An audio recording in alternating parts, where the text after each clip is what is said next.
Welcome to Mindflow Radio. We are creating conscious community by sharing mindful manifesting skills and transcendental music. We are all in this together. All right. Hi, everybody. So this song is a song I wrote for Lynn, and I've been working on it for probably the last 4 years, I'm guessing, 4 or 5 years. I put a fair amount of effort into it. It's in a 5/4 time signature, and the song is meant to express like Jay's entire life, from like being in the spirit realm to her life up till now. that's the idea behind it, and yeah. So here it is.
This is getting easier and easier. Mindflow Radio. Mindflow Radio. Here we are. Here we are. Here we are. She's Jalen. He's Monte.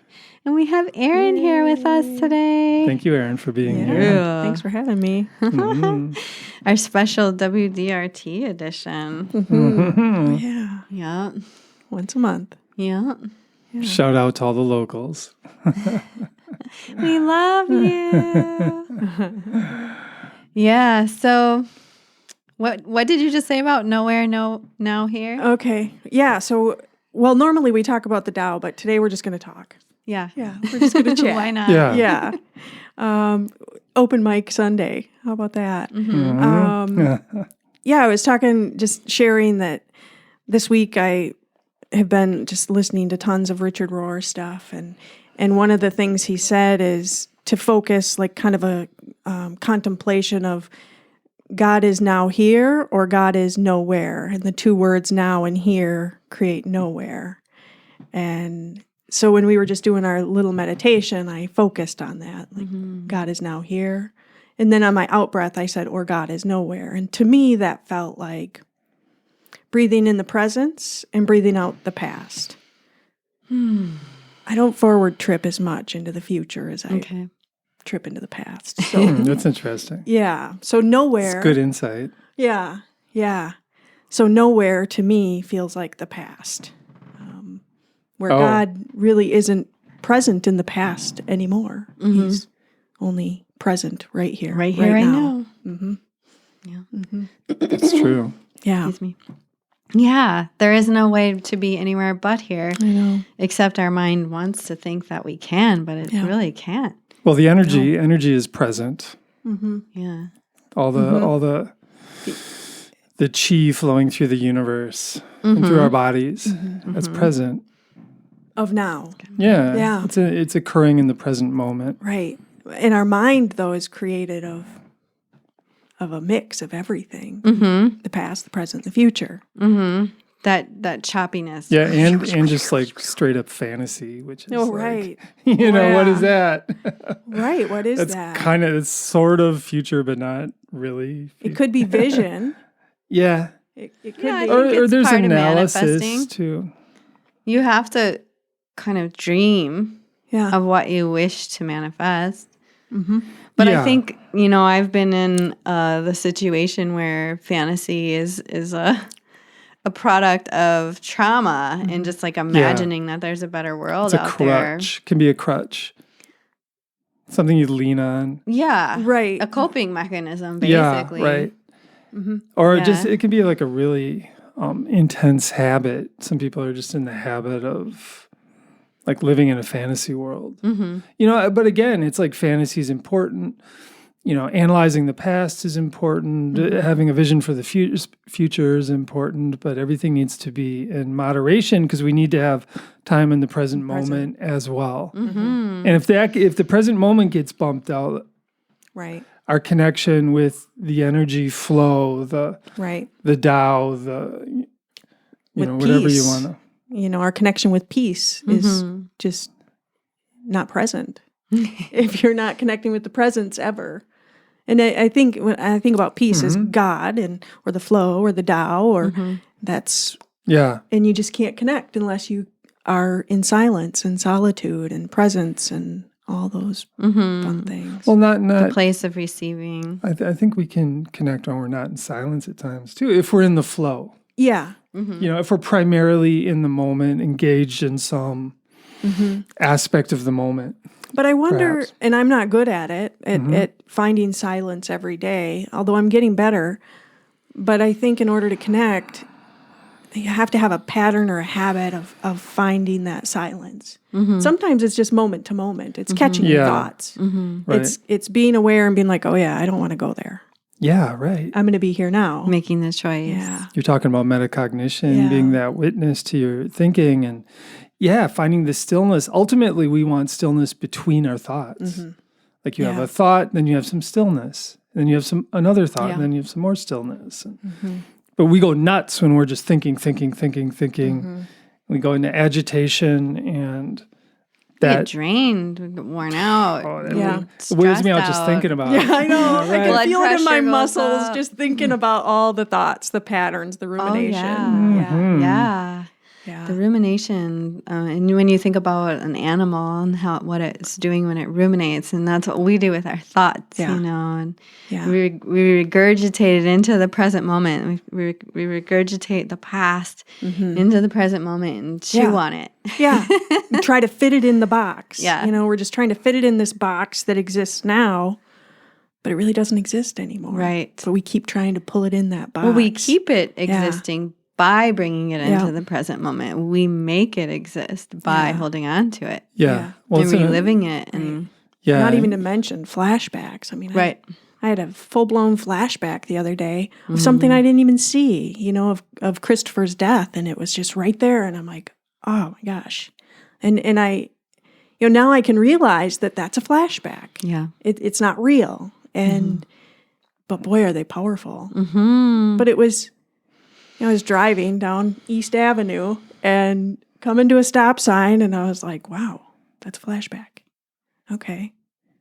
And I just, let it go, I guess. I don't know what I did. I didn't put a lot of energy into it. Otherwise, it takes you to not the present. Right. Yeah, the skill of letting go, that's really a big deal. And one component that can help us with letting go is just forgiveness. Forgiveness, yeah. And having that ability to forgive ourselves. Yeah.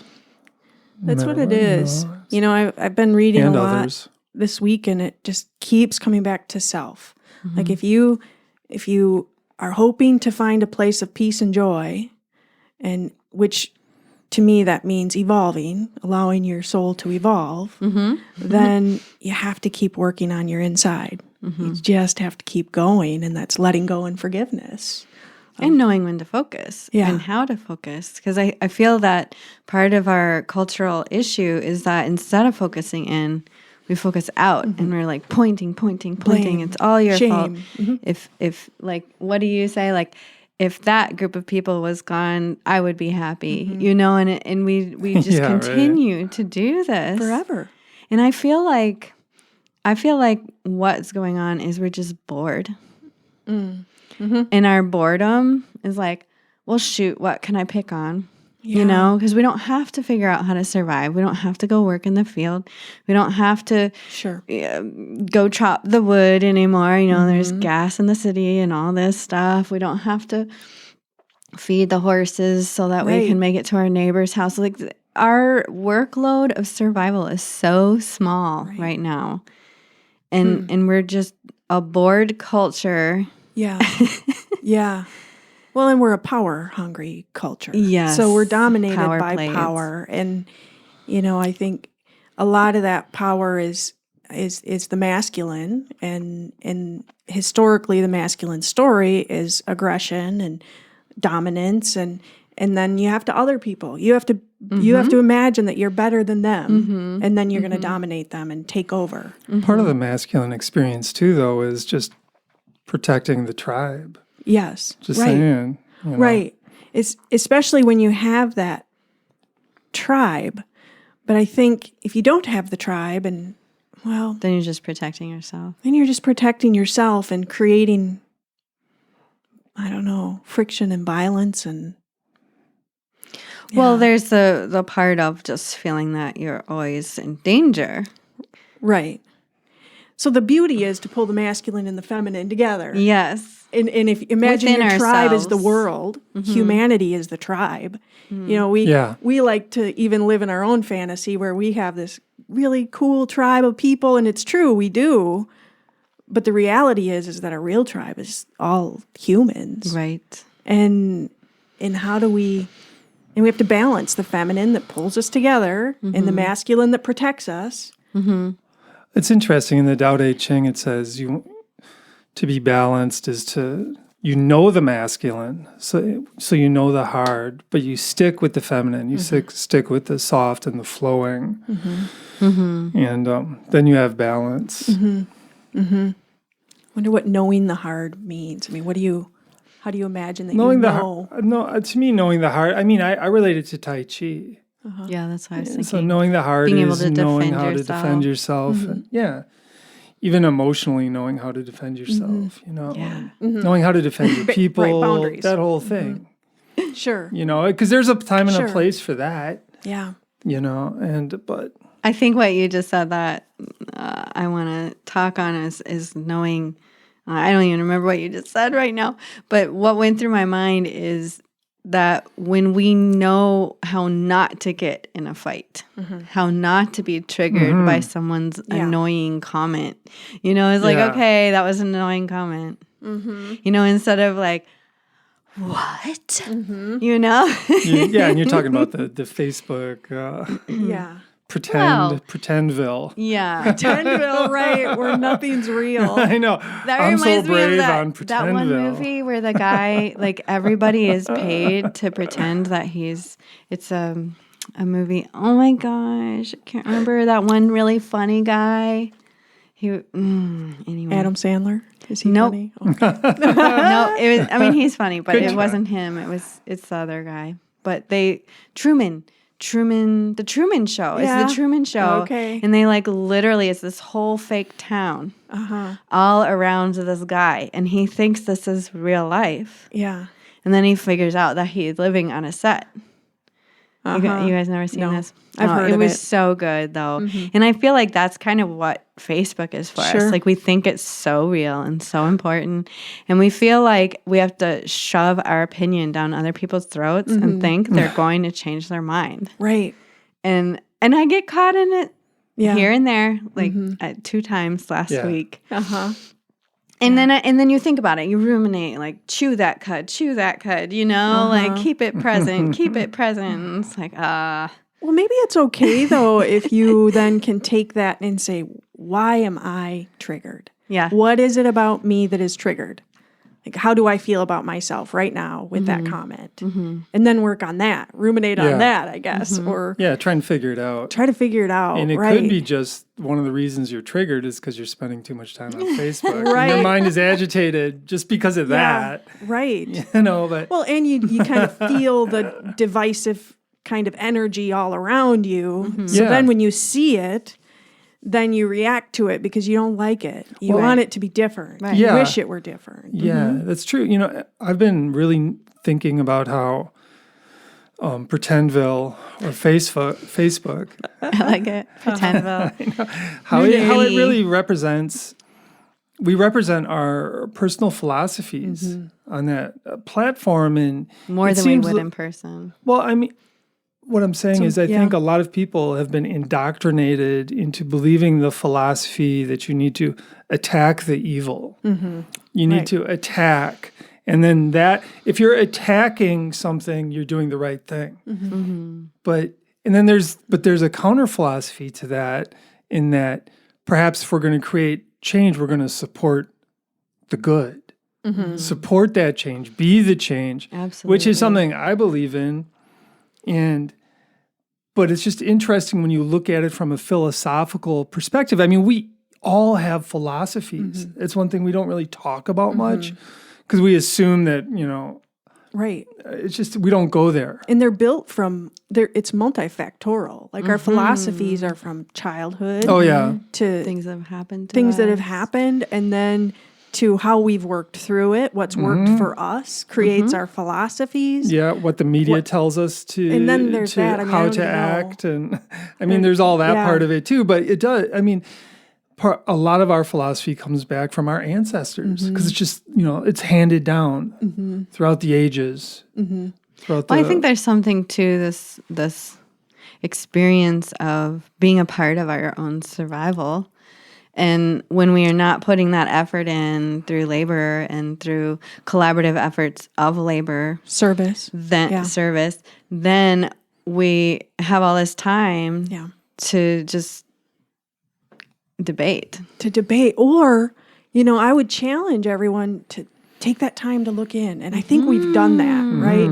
A lot of people, a lot of the country during the pandemic has done that and has went in to a deep, uncomfortable place, I think, for a lot of people. It's probably why we're going to witness a lot of depression, why are people so depressed? It's probably not because of the pandemic. Isolation. It's the isolation. And then what are they doing with that? Are they going in? And if you go in, it's if you a go dark in, place. yeah, if you go in without any guidance, tools, people, community, support. Community support. Yeah. Yeah. Yeah. I If you couldn't don't have done have this those year. things. I couldn't have done this year without you guys. But I've been able to just kind of keep digging in and digging in because I have community and tools. And you can reflect like, hey, this is where I'm going. Right. Instead of just like going into this dark hole of self-judgment instead of self-reflection and how I've done all these things in my life and how could I? There's like the self-loathing. Right. And then I share it. That's an epidemic, by the way. Well, I wasn't really talking about you. I was just talking about like the person who doesn't have the support and doesn't have the skills or the tools. Then they're literally suffering with zero help out. I mean, there's helplines. I mean, the whole idea of the negative self-talk, or you mentioned self-loathing, I mean, that's something that it runs strong in our culture. I mean, that's been part of our cultural training, is to feel, we're not worthy unless we have the A, B, C, D, all these material things, and look a certain way, and blah, blah, blah. And that leads to a lot of negative self-talk. Yeah. And what, as far as going in, digging deep inside within ourselves, if we do that in a constructive manner, where we go in there and with the idea that we can reprogram our subconscious thoughts, we can reprogram this, what goes on in our mind, our self-talk. At least somewhat. Yep. We for sure can. And we'll slip back a little bit here and there. Oh, but yeah, it of doesn't course. stick. Of course, right.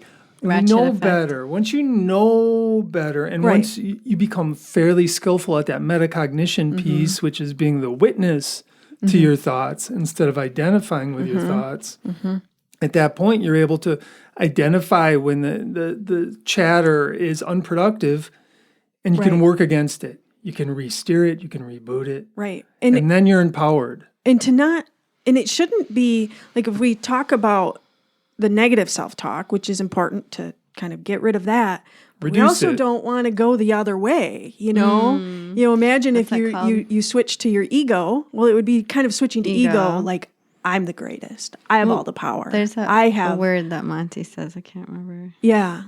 What is it? I think the negative self-talk is ego talk as well. It is. Yeah, it is. It's all your ego. Yep. Yeah. It's not your true self. Right. I mean, we can like kid ourselves. We could be delusional as well. But if we just take it a little bit deeper, a deeper step, let's look at our own souls. Let's look at our own. Yeah. Right. Right. Let's see the souls in each other. Arrogant. What was that? I'm like over here, like there's a word, there's a word, there's a word. Oh, people are arrogant. We're super arrogant. It's one of our like cultural problems. Is our level of arrogance is just like off the charts. Like, I know the answer to this.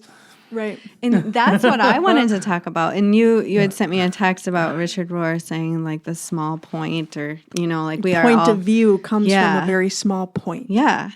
And that's arrogant. Yeah. To think that the whole world revolves around this one point. Yeah. That we think is the right point. Yeah. Or I point to myself.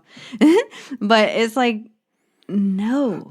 If we were all to come together with our human voices and our human perspectives and our human stories and say, every single one of us is right. But without all of our stories together, we won't get the whole truth. We all have our thread of truth and how we wove our story together because of the experiences that we had and so on and so forth. But until we're open to everyone's story, and you have to see each other. And the PC crap is bothering me to no end, and we're taught to like, okay, the PC in school, is you have now, to be PC. Really? Oh, sure. Even those terms, to be politically correct. Learn to speak with political correctness. It changes so fast. How can you like possibly learn it in school and be correct anymore when you get older? Why should you point being is that is so limiting. So limiting to say, and the thing that went through my mind is like, there's the politically correct left and the politically correct right. And there's this whole big middle where a lot of us hang out and are afraid to speak because either extreme side will serve us a dish of nastiness that is like painful. And it's part of the, Richard talks about that a lot, the liberal and the conservative. And it's part of the natural evolution of the soul. And to identify with one end is a natural process of our evolution. And so you start to identify with one end, but then as you evolve more and more, you realize there's so much more than a polar. Well, right. It gets so because I'm in the middle. confusing too, because if you look at the words conservative and liberal, the conservative end of the political spectrum, they're actually not very conservative. They're willing to just blow cash on perpetual warfare. For example, that's not being conservative. And the liberals are supposed to be liberal and open-minded, and then they're kind of not that way either. So it's like, it's a joke. It's all such a joke. It is. And we have to come back to the middle. Because if you think about two sides, right? Even two sides of a tug of war, two sides of a game, at the end where they like, high five. High five. Like that's where we need to get to is that high five in the middle. Like the game is over. Well, the game of like sides is over and we have to like shake hands. We have to come to the middle and say, hey, I see you. Good game. But you're saying we need to respect each other. Yeah, I'm saying that too. I mean, really, that's respect. At the end of the game, you say, hey, nice game. I saw you. Yeah. I saw you while we were playing. Yeah. And I respect the effort you've put into this. Yeah. And you respect the effort I've put into it. And we came here, we played a game, and it's over, and now we're seeing, and that's, it goes back to the one point, right? And I just have this vision of everyone's voice being respected, heard, valued, without like, oh God, I can't believe that's what they said. I'm so tired of that. That's so high school, or middle school or whatever you want to say. But if we're going to be mature, right? And we talk about that a lot. Let's be mature. Let's grow up. All of this. We have to say, there's a seat for you at the table. I want to hear what you have to say. I will be open-minded. I'm not going to shoot you down. I'm not going to tell you you're a piece of, like. But I mean, if somebody's just spewing out hatred, I mean, there's a point when it's like, well, I've heard enough of that. Yeah, sure. You can try to shift it. Yeah, I mean, just go hang out with your people. That's cool. I don't really need to be around that. Okay, I see what you're saying. Absolutely. But if you're invited in. But I respect them nonetheless. So Richard talks a lot about Jesus and the table, like the Eucharist and the Last Supper, or that's basically how Jesus spread his message, was going into people's homes and eating dinner with them. Nice. And it was and I thought about your house, I thought about all the dinners we've had here and the variety of people. Now, granted, we're a bit like-minded, but still, just the variety of people and experiences that come to the table and share. And absolutely. And that's what Jesus did, plain and simple. That's how he spread his message. And it wasn't his people. It was people who were either suffering below him and had lack of spirit, or it was people who were elite, and he would meet them at their table. Only when without he was invited. Judgment. Yeah, and that's exactly what I'm talking about. So I guess to be more clear, it's not just come to the table. It's like, let's come to the table of solutions. And if you have solutions, we want to hear them. But if you just want to tell us about how bad you hate that problem, we don't want to hear it. Right. No, that's old. It's boring. That is boring information at this point, because it's just so common. Yeah. Well, it's PC. It's totally PC to hate something. It totally is. I'm so sick. That happened. I know. How does hate become PC? Yeah, right. Dang it. I don't know. We've been indoctrinated. Yeah. That's all right, though. Right. I don't remember. We see it. What was it? so there are like societal orders that Richard talks about. Sorry, I'm talking about Richard so much, but I've okay. been Totally consuming. fine. Yeah. And the orders are political, religious, economic, and there's a fourth one. But anyways, he compares the time of like the Bible to the time of now. Mm-hmm. And in the time of the Bible, it was religious order, right? It was the family order. Right, that's what kinship. So family and kinship is the fourth one. So at the time of the Bible, it was family and kinship, and that was the order of society. And now our order of society in the United States, not everywhere, but in the United States, is economic. And that's what drives us. It's money and power. Material possession. It's material, right. And it's and I even hear very thoughtful people stuck on, but I deserve, but I can work harder to obtain these things that will add value to my life. And I think as a society, that's what we do. That's so interesting that you say that too. In circles that I run with, we're talking about increasing our spirit and working with spiritual growth and knowing that you deserve it. So it's actually being, I guess it depends on who you are. Again, with a negative ego or the I guess when I mean negative ego, I mean self-loathing, versus and the positive ego, the arrogance. Is the arrogance. So the arrogant people don't need to be telling themselves they deserve anything more, but the people who think that they're lowly do need to tell themselves that they deserve something. Right. But it's not necessarily about material. It's about love, kindness, compassion. I deserve respect. Yeah. These things. Well, and ultimately, too, if we can get to that place of being kind to each other. That would be so cool. Wouldn't that be great if that was PC? Yeah. Can you imagine? It probably will be. I think it will be. Eventually. It may not be our lifetime. Darn it. I give it 20 years. But I think even businesses are going to start to do that. I think businesses are going to start to switch to I've been looking into employee wellness, and a lot of businesses are focusing on mental health of their employees, period. Putting lots of energy and time into that. Mm-hmm. And that, to me, says we want people who can experience peace, love, and joy. Mm-hmm.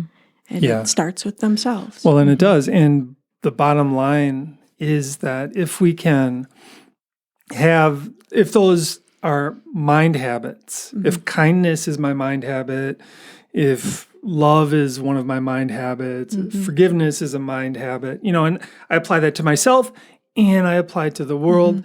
And the more that philosophy spreads throughout the world, the more all of us can have good food. Mm-hmm. All of us can have good clothing. We don't need to hoard that stuff anymore. Right. I mean, we can share, and everybody can reap the benefit of and even organic food. Even right now with the pandemic, and when you think about the societal structures, I even at times catch myself feeling guilty for not being a consumer. Because I don't consume. I try to consume very little, and except for food at the co-op. Yeah, right. That Same. It's worth it. I think it's worth it, but I'm starting to wonder. Yeah, right. But our society is built on that. We are told to be consumers, in order to support even Viroqua. I love Viroqua, but even to support Viroqua as a community, I need to be a consumer. Mm-hmm. There's no other great way to support Viroqua as a community other than to go out and shop, and then we buy things that we don't need. Well, I mean, we can support the community by sending out good energy as well, and people sense that when you see somebody at let's say a quick trip, and if you're like judging them, they know it. Mm-hmm. I mean, it's this like beyond words kind of experience. Mm-hmm. Or if you see somebody and you really appreciate them and you respect them, they feel that as well. Yeah. Or you're just open to them being in your presence. Right. That's a part of it. This like, the less than. Yeah. It's this like, I can't believe you're in my presence. You're muddying my sphere. Yeah. You know, you're and all it's like harsh. if we can just like be open. Yeah. You know, granted, if there's something really dangerous going on, Right. we're not going to just stand there and be like, "Oh, I'm open." You know, like Right. that's Right, not what I'm saying. No. But I'm saying, like, if you're going into Quick Trip and you're like, we all have every right to be here. Mm-hmm. Mm-hmm. You know, Yeah. even the homeless guy standing outside. Yeah. You know? And all of us are miracles for having made it this far. Yeah. Mm-hmm. Even the homeless person, whatever. It's like, wow, what's the secret? We're all Right. here still. That's amazing. Right. You know? Right. I mean, I think about lately, I've been thinking about meth a lot. But that experience, you know, that's a lived experience for somebody right now. And that's where they're Yeah. at. And, Yeah. So true. and how grateful should we be that they're still here? Right? I mean, that's the darkest of the dark, in my opinion, that I've ever experienced and witnessed. And they're still here. And I'm connecting with them sometimes. Yeah. Oh, yeah. It's amazing. Oh, it is. It just gave me goosebumps. Like, I'm just so grateful to be able to connect with them and give just shimmers of hope. And all you have to do is see them and Right. love them. Right. That's, you know, and that's the magic of, I think that's the magic of Appreciate Jesus too. Like, we could say that he performed miracles, but I think what he did was he saw and loved everybody. And I think that was the miracle of Jesus. I'm not sure that there's any more magic than that. Well, I agree. And then when like a healing experience happened, he would say, your faith has healed you. Yeah. So he's telling the person that their mind Yep. has healed now. Yep. Because they were open to Yeah. believe that Yep. it's possible. Yeah. It's the God Yeah, spark, right. you know? They believed it. Yeah. Yeah. And so Yep. it worked. Yep. And so, bam, that's the power of the mind. Right. Bam, that's why we don't believe in like sending out hatred to other people. Because that's heavy.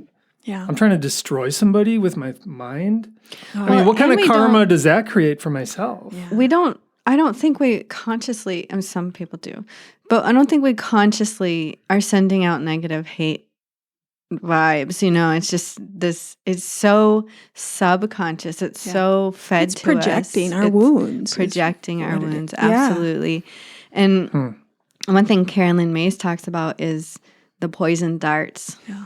And how we throw them and we receive them without much conscious thought, you know, and any time that we do the point, it's like throwing the dart, you know, and that just creates more karmic work for And them to pain. work through and you. Yes, exactly. It's just yeah. And what is Time it? we I get think beyond that. yeah.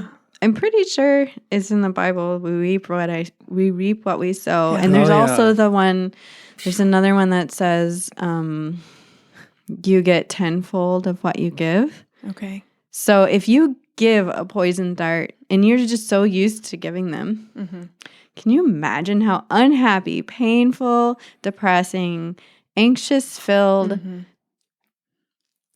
It's what we are experiencing Yes. right now as a society. I know. Yeah. That's You know, it because really it's is. PC It's that we're working to throw through. poison darts. It's karma. It's yeah. societal karma. Okay. Yeah. Oh, man. So what's our solution? I think I've been complaining a little bit today. Finding that peace in our minds Yeah. and sending out good energy. Yeah. And feeling that good Self-love. energy. Yeah, right. That's the thing people do not realize is that if I am sending out bad energy, blame, hatred, anger, it's going to get reflected back at me. My mind's going to get in that habit. And then when I make a mistake, which I make plenty of mistakes, Me too. boom, Yep. I'm going to like hammer myself. Yep. And then that's where the self-loathing comes in. Yep. And then I just feel terrible. And then I find somebody else to blame for something. And it like takes me out of my own Right. self-loathing for a moment. Right. And But it's vice versa. It's like that So mind habit. if I'm self-loathing and I'm sitting here and I haven't hurt anybody, but I'm just hating on myself, I'm going to send it out. And if somebody sends it in, or I don't know where I was going, but it's vice versa. definitely It's cyclical. both ways. Yeah. It's a flow. You get caught in those cycles. Right. Yeah. And then there's whole masses of people just involved with that cycle. And it just leads to misery. It leads to hopelessness.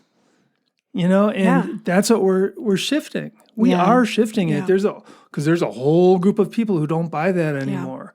And that's who we represent. Yeah, that's true. That's what Jesus represented. I mean, that's what I've been learning. I mean, that's exactly what he represented, is this group of people who were just kind of like, well, this just doesn't work. These pharaohs are hurting us. Yeah. And how can we think differently? Mm-hmm. And then they killed him. Yep. Because he was thinking different. If he died. Yeah. Some people say he just went into a yogic trance and then slowed his heart rate down so much. And then they thought he was dead, and then he just walked away, and he saw his buddies the next day. He said, "Hey, I'm here. I'm leaving. See you guys." At least that's one. Well, I can presume he's dead now. Yeah. Right? 2,000 years ago. I don't know. There's Baba G. Yeah, maybe he turned into Baba story. G.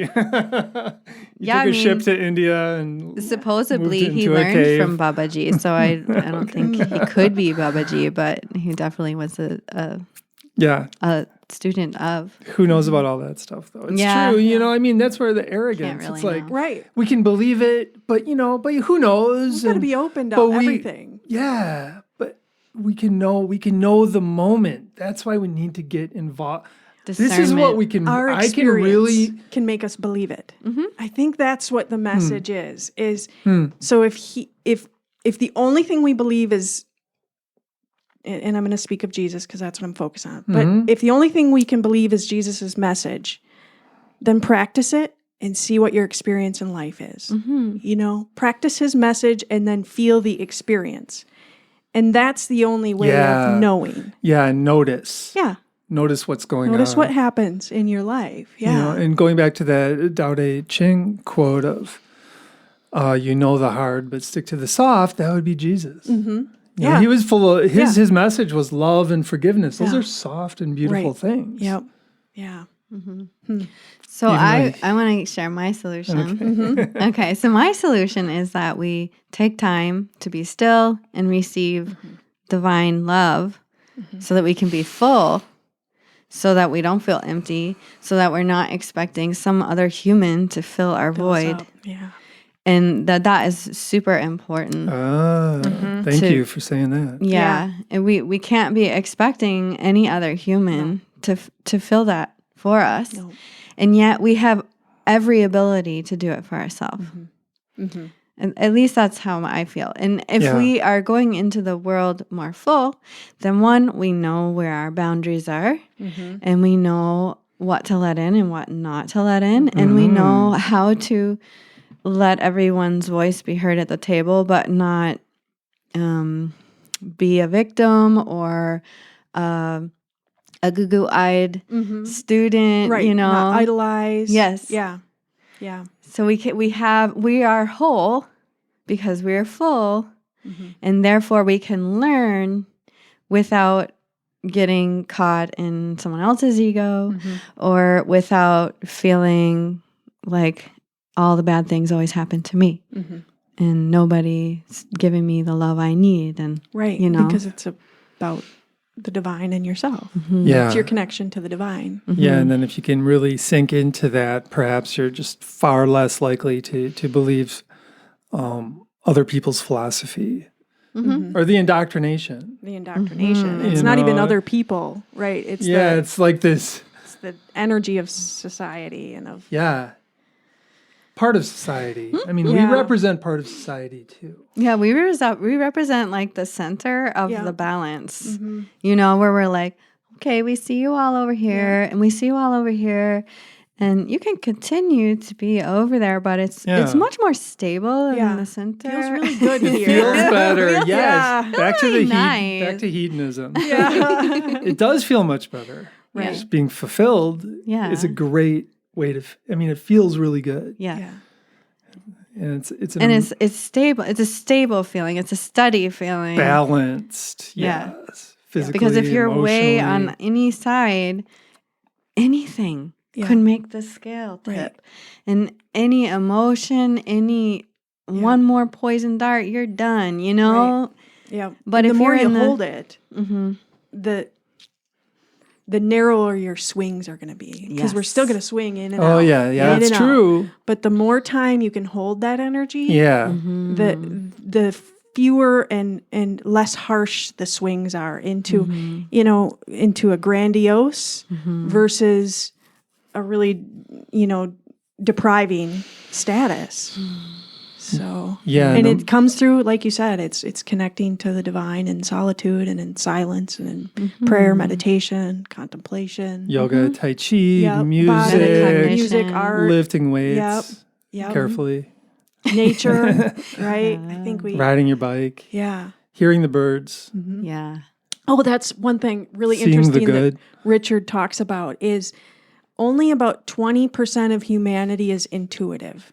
Learns things through intuition and kind of the academic and learning and then intuit and that leaves 80% are sensate, are sensory, are going to be the art, the music, the creation, the feeling the divine energy in nature. Those are going to be more, and I think we hear that a really lot. Interesting. Right.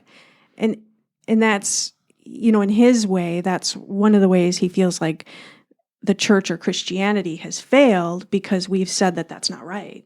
That's not how you connect to God. You connect to God with all this order. And giving us money. Yeah, and giving us money. Well, that's how you connect. Yeah, that's a whole other issue he talks about. But nature and the senses, and so many ways. Find your way. Find your way. Use your strengths and use them wisely. And in the process of doing that, of getting into that habit, bam, we're rewiring our neural connections in our brain. There's a physical change that's occurring as we develop these habits, and that's why it just feeds on itself. And the more balanced we can become, the more connected we can become. Bam, the more our brains shift, evolve, and then we just feel different.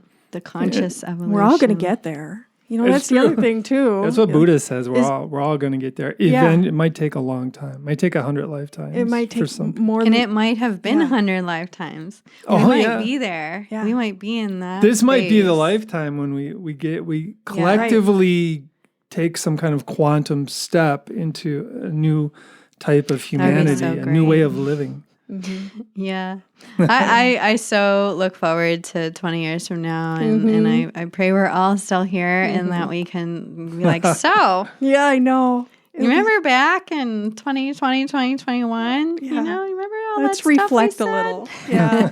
I know. I think it would, I do have some people, or basically just one, my dear friend Layla, who's just been on this journey with me forever, or what seems like forever.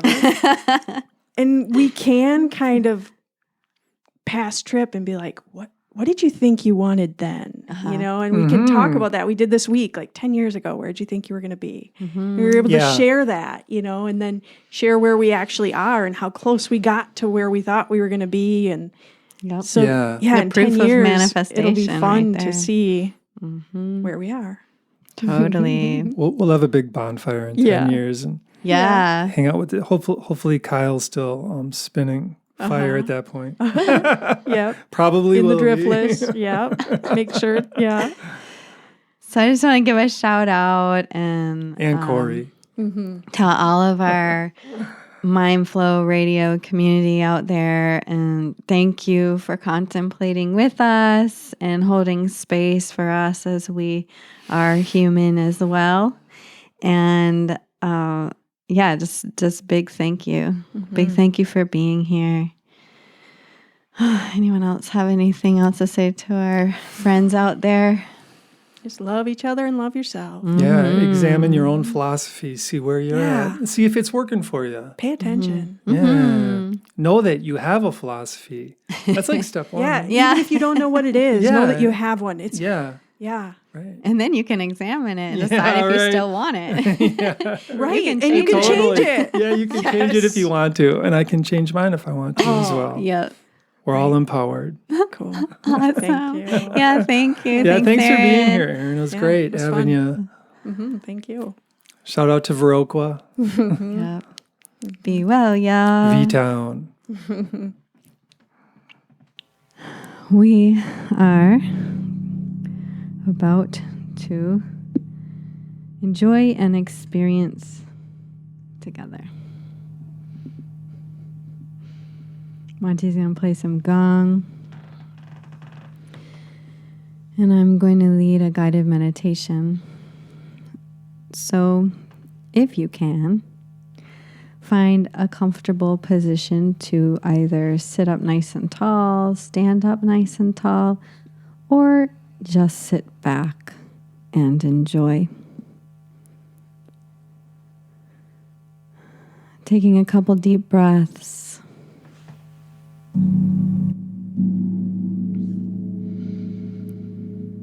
Breathing all the way to the bottom back of your lungs, all the way up to the top. And as you exhale and release the breath, be gentle, completely emptying before strain or stress, and then begin your inhale again.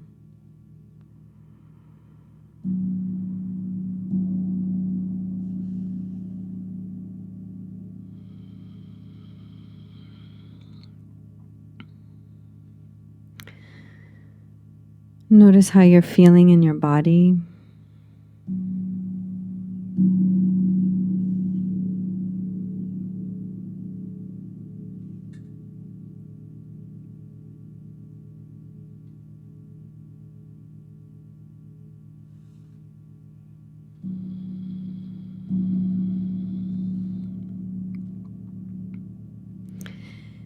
Bring your awareness to the top of the head.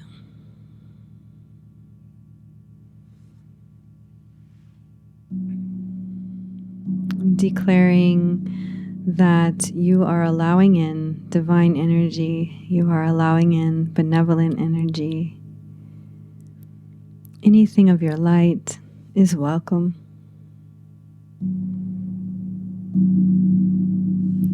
You are declaring discernment and acknowledging what is of your light.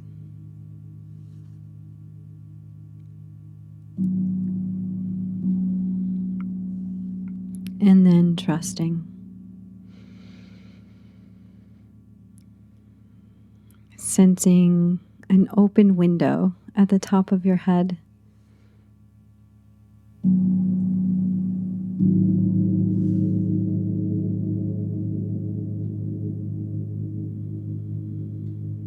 This open window has a screen in which the benevolent can move through, and all of the mosquitoes and biting gnats and biting flies and all of that is stuck on the outside.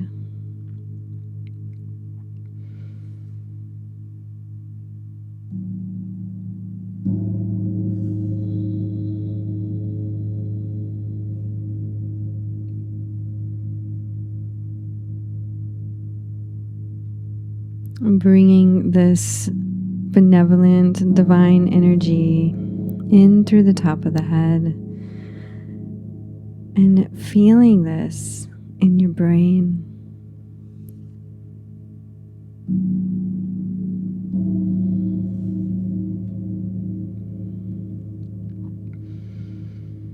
Allowing every brain cell to be filled with this divine energy.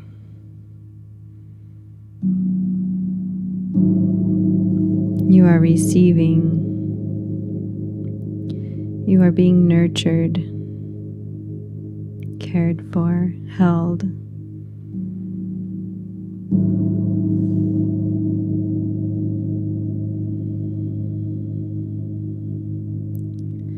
And drawing this energy down the spine.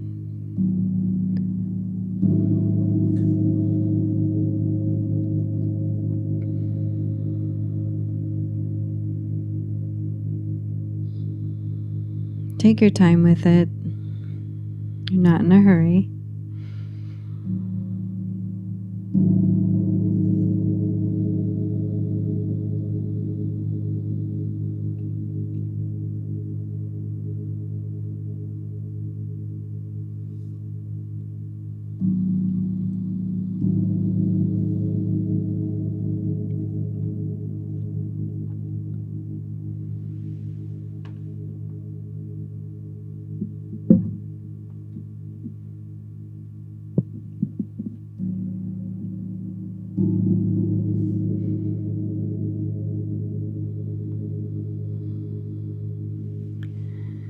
Drawing this down all the way to the tailbone, filling your spine with the light and love of the divine.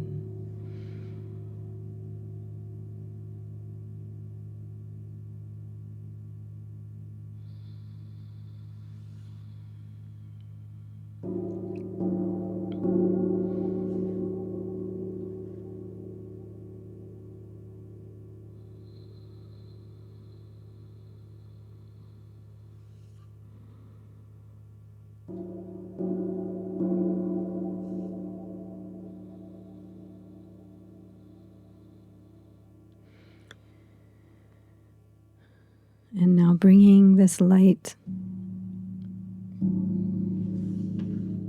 out to your hands and your feet. Feel the chi move down the arms and the legs, right into the feet and the hands.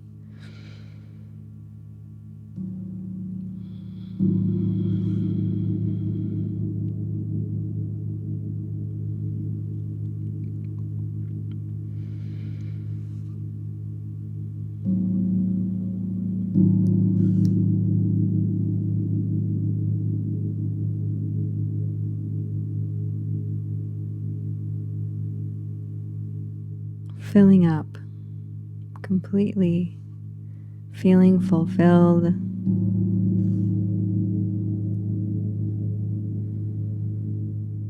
Allowing yourself to receive all of the love that you need from the divine source of all creation.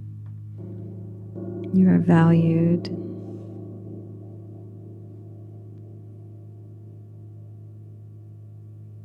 You are loved.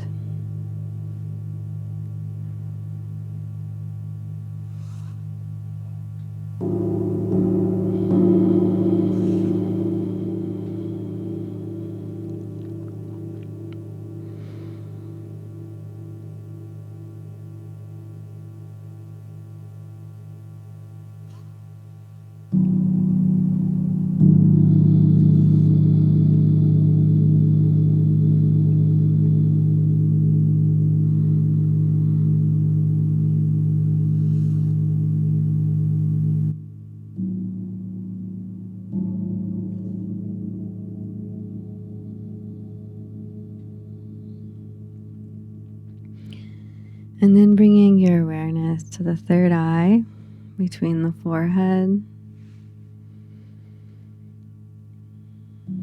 Notice what this feels like. Just being aware of the sensations.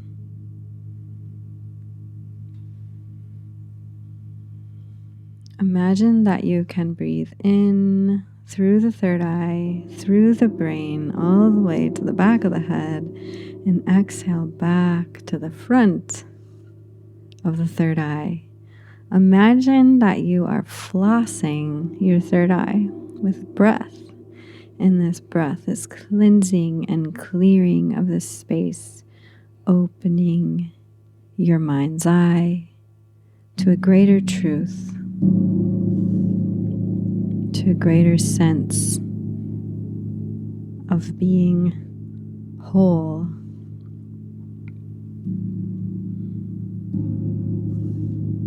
Being a part of the whole cosmos and the whole circle of life. You are interconnected.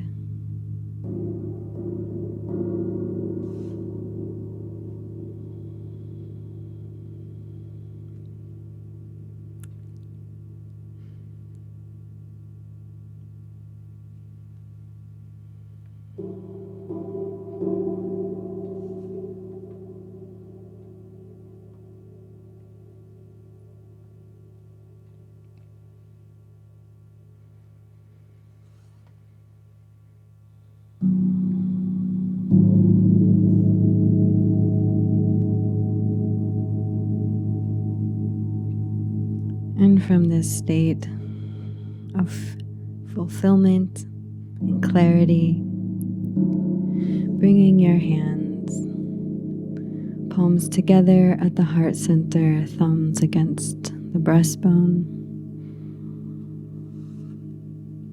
Feeling your heart beating in your chest.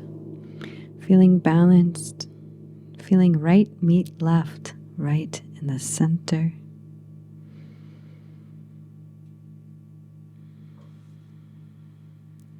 Bringing your awareness to the breath. Again, breathing all the way to the back bottom of the lungs.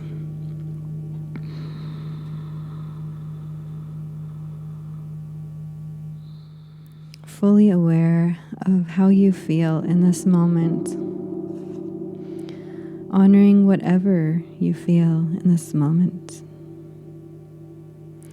Accepting how you feel in this moment.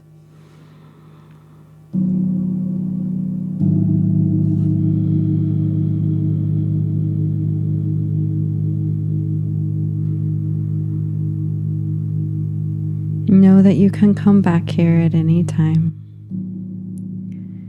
by carving some time into your day and breathing and witnessing, opening to receive, be fulfilled.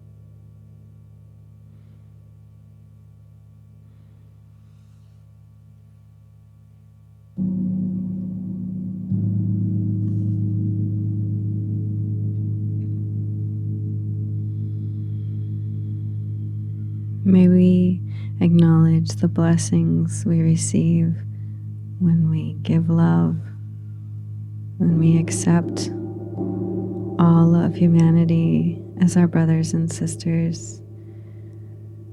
We will not lack, but we will be rich in knowing, in the love, in the camaraderie, in the companionship of our fellow humans.